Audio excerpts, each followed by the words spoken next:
আজকে তো খরগোশের আর কচ্ছপের মধ্যে রেস শুরু হবে। আরে আমাদের খরগোশ তো অনেক জোরে দৌড়ায়, ওই জিতে যাবে, তোমরা দেখে নিও। আরে না না, এটা কি বলছো? আমার কচ্ছপ অনেক ফাস্ট যায়, ওই জিতে যাবে।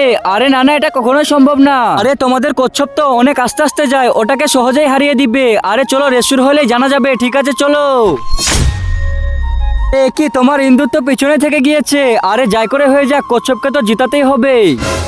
ইয়াহু ইয়াহু, এই ম্যাচ তো আমি জিতে যাব। ওই কচ্ছপ তো অনেক স্লো আসছে, আমি একটু আরাম করে নেই। হ্যাঁ, একটু ঘুমিয়ে যাই, কি বা হবে। আরে কি, এই খরগোশ তো ঘুমিয়ে গিয়েছে, আমাকে তাড়াতাড়ি করে যাইতে হবে। আরে কি রে কচ্ছপ, মনে করছিস জিতে যাবি নাকি? এই দেখ, তোকে এক্ষুনি আবার হারিয়ে দিব।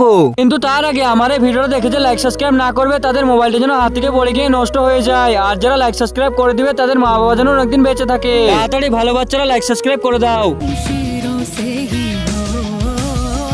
এই কচ্ছপ পিছনে থেকে দেখতে হবে না, তুমি শুধু যাইতে চলো। আরে কি, এই কচ্ছপ তো জিতে যাবে।